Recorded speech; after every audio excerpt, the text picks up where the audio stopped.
ہے تجھ سے اے جنت البقیہ، غم اور خوشی ہے تجھ سے اے جنت البقیہ، ڈھارس بڑی ہے تجھ سے اے جنت البقیہ۔ بسم اللہ الرحمن الرحیم۔ السلام علیکم۔ آپ سے مخاطب سیدہ شمالیہ رباب رضوی۔ اذان محترم، جیسا کہ آپ جانتے ہیں کہ آج 8 شوال ہے۔ ذہن میں سوال تو آتا ہوگا کہ ابھی عید گزرے، کچھ دن نہیں گزرے، اور یہ لباس سوگ پہن کر کیوں ہم سے مخاطب ہیں؟ تو عزیزان، حقیقت میں آج ایسا دن ہے جس دن ہم سب کو لباس سوگ پہننا چاہیے، کیونکہ آج کا دن کسی قیامت سے کم نہیں ہے، یعنی کہ انہدام جنت البقیع کا روز۔ اچھا، ایک چیز ہے جو بہت اس سے بھی بڑھ کے دردناک لگتی ہے، وہ کیا لگتی ہے کہ جب اس طرح کے تاریخی دن آتے ہیں، اس طرح کے تکلیف دہ دن آتے ہیں، تو ہم مسلکوں میں بٹ جاتے ہیں۔ یعنی کہ محرم آتا ہے تو وہ شیعوں کا ہے، ربیع اول آتا ہے تو وہ سنیوں کا ہے، یوم قدس یعنی جمعۃ الوداع کے دن جب منایا جاتا ہے تو وہ شیعوں کا ہے، اور اس کے بعد اس سے آگے بڑھو تو انہدام جنت البقیع آتا ہے تو وہ شیعوں کا ہے۔ اس طرح اور بھی بہت سارے ایام ہیں جن میں ہم تفرقوں میں بٹ جاتے ہیں۔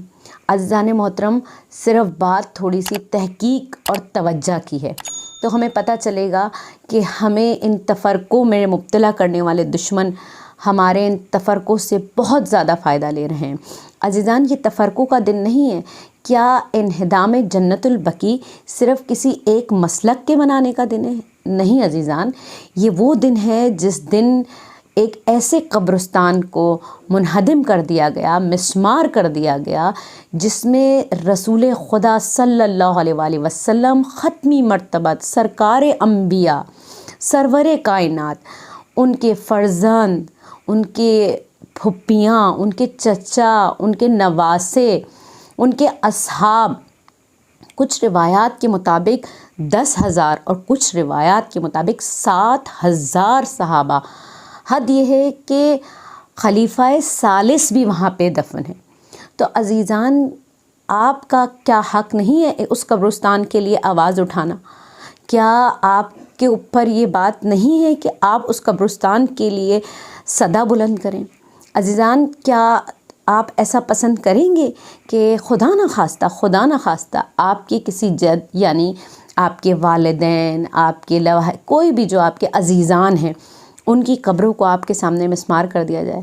جب آپ ایسا برداشت نہیں کر سکتے تو پھر آپ ایسا کیسے برداشت کر رہے ہیں کہ وہ لوگ جو صدر اسلام کے وقت، یعنی جس وقت ابتدائے اسلام تھے، اور اعلیٰ پائے کی ہستیاں، مطلب بلند ترین، بلند قامت ہستیاں اس میں دفن ہیں، اس قبرستان میں، تو عزیزان، کیا ہمارا حق نہیں بنتا کہ ہم اس کے لیے صدا بلند کریں؟ ایسا نہیں ہے کہ وہ شروع سے ہی ایک مٹی کا ڈھیر تھا۔ آپ پوری دنیا کے قبرستانوں کا آپ موازنہ کیجئے تو آپ کو سب سے زیادہ اجاڑ اور ویران جو قبرستان ملے گا وہ جنت البقیع ہے۔ اس کے بعد جو ہے جنت المعلیٰ بھی ایسا ہی قبرستان ہے، لیکن ادھر پھر بھی وہ چھوٹا قبرستان ہے، پھر بھی 4 طرف کی روشنی اس قبرستان میں پہنچ جاتی ہے۔ لیکن جنت البقیع چونکہ رقبے کے لحاظ سے بہت بڑا قبرستان ہے، اور اس کے بالکل برابر میں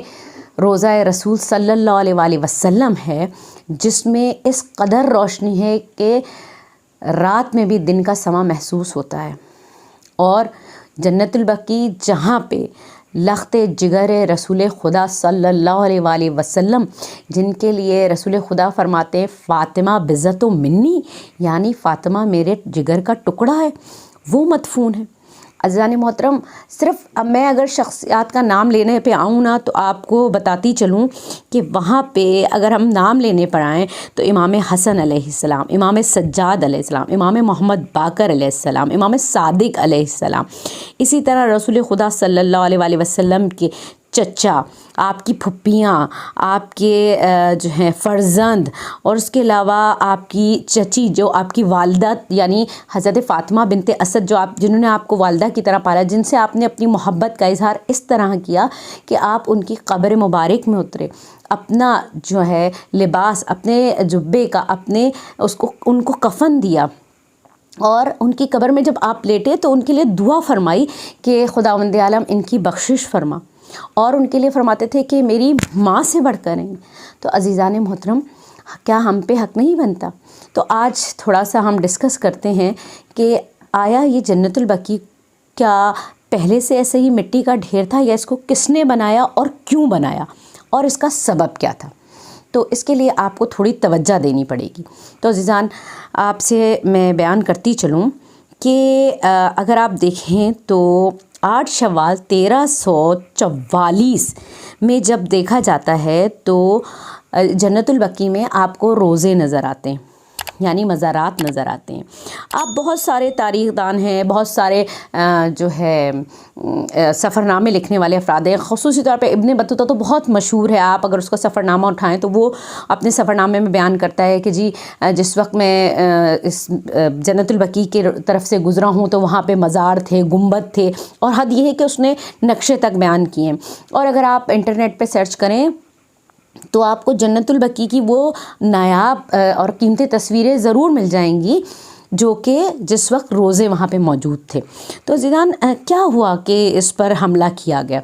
پہلا حملہ جو ہوا وہ ہوا ہے 1220 میں، اور یہ کیا گیا، یہ ایک بہت طویل موضوع ہے لیکن ہم اس کو مختصر کر کے بیان کرنا چاہتے ہیں کہ کس نے کیا؟ عبد الوہاب کے ماننے والوں نے۔ عبد الوہاب کون؟ جو کہ آپ کو پتہ ہے یہودیوں سے پیدا ہوئی ایک شخصیت تھی، اور اس کو مسلمان یعنی اسلام کے نام پہ انتشار پھیلانے کے لیے ایک طرح سے پروڈیوس کیا گیا۔ تو اس کے ماننے والے لوگ جو سلفی بھی کہلاتے ہیں اور وہابی بھی کہلاتے ہیں، انہوں نے جو ہے اس کے اوپر حملہ کیا، اور عثمانی حکومت نے، جو عثمانی تھے، جو آپ جانتے بھی ہیں ٹرکش قوم کے لوگ، تو انہوں نے بڑی کوشش کی کہ وہ جو ہے بچا سکیں اس کو، اور اس کے لیے انہوں نے بڑی جدوجہد کی۔ آپ یہ کیا سمجھتے ہیں کہ وہ آئے اور انہوں نے مسمار کر دیا؟ نہیں، ایسا نہیں تھا۔ اس کے لیے بہت جدوجہد کرنی پڑی، بڑی جنگ و جدل کرنی پڑی، لوگوں نے اپنی جانیں قربان کی، اور حد یہ ہے کہ انہوں نے ظلم کی اتنی انتہا کی تھی کہ شیر خوار بچے جو اپنی ماں کا شیر مطلب اپنی ماں کی چھاتیوں سے چمٹے ہوئے تھے، ان کو ان کی ماں کی چھاتیوں کے ساتھ ہی ذبح کر دیا گیا عزیزان۔ اور جو مزارات تھے، روزے تھے، جو وہاں پہ قبور تھیں، وہاں پہ موجود بہت نایاب و قیمتی ہدیے جو وہاں موجود تھے وہ لوٹ لیے گئے۔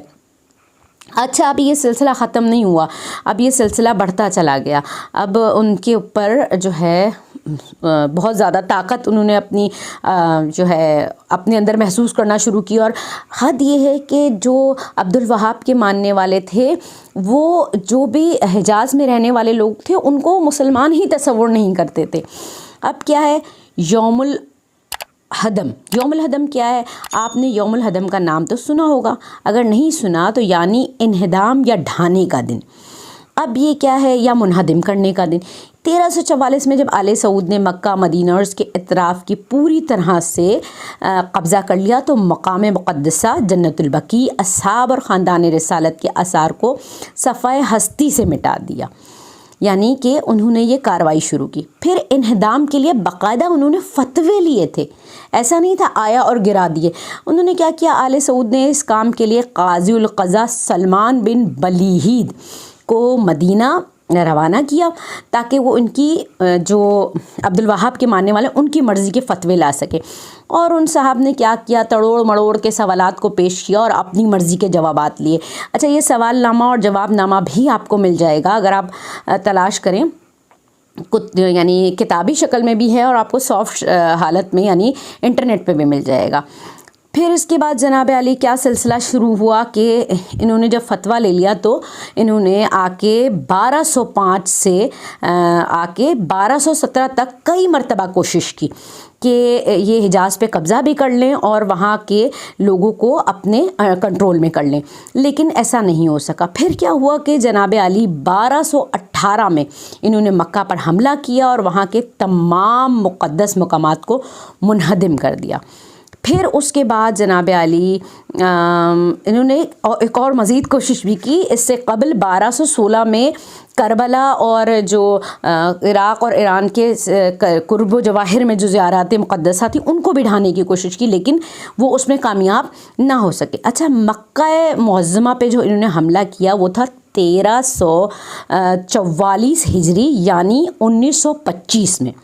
اچھا، وہابیوں نے جو اپریل کا مہینہ تھا جب یہ انہوں نے حملہ کر دیا تو ساری جتنی بھی چیزیں تھیں اپنے دسترس میں لے لیں، اپنے قبضے میں کر لیں، اور جتنے بھی مسلمان افراد تھے جو کہ بیچ میں رکاوٹ بنے ہوئے تھے ان سب کو قتل کرتے چلے گئے، اور اس کے بعد کیا کیا، بقیہ کا انہدام کر دیا۔ پھر بقیہ کا انہدام اور تاراجی کے بعد انہوں نے 21 اپریل 1925 بروز بدھ عبدالعزیز بن سعود کی سرکردگی میں مدینے کا محاصرہ کر لیا اور جتنے بھی دفاع کرنے والے تھے ان سے جنگ کی۔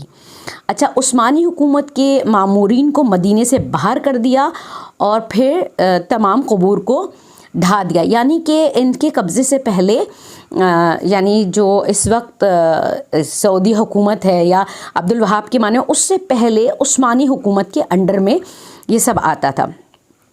اچھا، پھر بات ہے جیسے کہ اگر میں بلند آپ کو ہستیوں کے نام تو پہلے ہی ذکر کر چکی ہوں، لٹیرے اور قزاق جو یہ تھے انہوں نے کیا کیا، جتنی مرتبہ ان مقامات مقدسہ کو انہوں نے شہید کیا اور جتنی دفعہ کیا، اس میں باقاعدہ انہوں نے لوٹ مار کی۔ مورخین نے لکھا ہے کہ مدینہ میں بقیہ کے روزوں سے 40 صندوق ہیرے جواہرات سے مرصع، با الماس و یاقوت اور تقریباً 100 قبضہ جو وہاں پہ موجود تھیں شمشیریں جن پر خالص سونے کے غلاف چڑھے ہوئے تھے، ان غلافوں پر الماس و یاقوت بھی جڑے ہوئے تھے، سب کچھ لوٹ لیا۔ پھر ان کی جو ہے سنگدلی کا تو میں آپ سے ذکر کر ہی چکی ہوں کہ انہوں نے طفلان کو بھی نہیں چھوڑا۔ پھر کیا کیا انہوں نے حد کیا کر دی کہ قرآن مجید اور معتبر ترین کتب جن میں 7 موجود تھیں، ان کتابوں کو انہوں نے کیا کیا کہ باقاعدہ ان کو جلایا اور کوچوں و بازار میں پھینک دیا اور ان کو اپنے پیروں سے رون ڈالا۔ دیکھیں عزیزان محترم، یہ وہ چیزیں ہیں جو میں آپ کو اپنے پاس سے نہیں بتا رہی، میں تاریخ کی اتھینٹک کتابوں سے بتا رہی ہوں۔ اب آپ کا فرض ہے کہ آپ اس چیز کو ڈھونڈیں، آیا میں سچ گوئی کر رہی ہوں یا دروغ گوئی کر رہی ہوں۔ آپ کا بھی یہ ایک حق بنتا ہے بحیثیت مسلمان۔ پھر اس کے بعد عبدالوہاب کے جو پیروکار تھے انہوں نے قتل و غارت گری شروع کی، لوٹ مار کرنا شروع کی۔ حد یہ تھی کہ یہ انہوں نے مدینے کے اور مکے کے لوگوں کو دارالحرب اور دارالکفر یعنی ان جگہوں کو اور ان لوگوں کو یہ دارالحرب اور دارالکفر کہتے تھے، اپنے علاوہ کسی کو یہ مسلمان نہیں سمجھتے تھے ہم ہی مسلمان ہیں اور ہم سے بڑھ کر کوئی نہیں ہے۔ اگر ہم ان چیزوں کا ملاحظہ کریں تو کیا قرآن پاک یا پھر احادیث سے ثابت ہے کہ جو قبور ہیں یا قبور پہ مزار بنانا ہے یا قبور پہ پکی قبر بنانا ہے وہ جائز ہے یا نہیں جائز ہے، یہ صحیح طریقہ ہے یا نہیں ہے؟ تو اگر آپ ملاحظہ فرمائیں تو آپ کو تاریخ میں لاتعداد جگہوں پہ یہ چیزیں ملیں گی۔ کیسے؟ خود رسول خدا صلی اللہ علیہ وسلم قبور پہ جا کے چراغاں بھی کیا کرتے تھے۔ اس کے علاوہ آپ نے جو ہے اگر آپ قرآن میں ملاحظہ فرمائیں تو آپ کو سورہ کہف میں آپ کو یہ سارا چیز جو ہے سارا قصہ ملے گا کہ قبر جس طرح اصحاب کہف کے لیے تھا کہ ان کی قبر کے باہر جو ہے مسجد بنائی جائے اور اس پہ عبادت کی جائے، تو یعنی اگر یہ بات غلط ہوتی تو خداوند عالم سب سے پہلے روکتا، خداوند عالم سب سے پہلے منع کرتا، لیکن خداوند عالم نے اس کی کوئی انکار نہیں کی، کوئی تردید نہیں کی، کلام بلاغت میں اس چیز کو بیان کر دیا۔ اسی طرح رسول خدا صلی اللہ علیہ وسلم کے بعد اگر ہم دیکھتے ہیں تو جس وقت رسول خدا صلی اللہ علیہ وسلم کی رحلت ہوئی ہے تو مولا علی علیہ السلام نے اسی جنت البقیع میں بیت الحزن بنا کے دیا بی بی کے لیے کہ وہ اپنا پرسہ دے سکیں اپنے بابا کا۔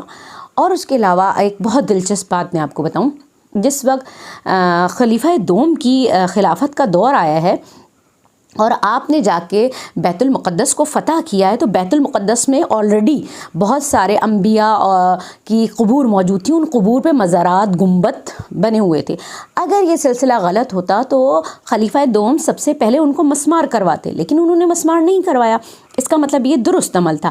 اچھا جی، اب آپ دیکھیں رسالت کا دور گزر رہا ہے، تب بھی قبور پکی موجود ہیں، ان کو مسمار نہیں کیا جا رہا۔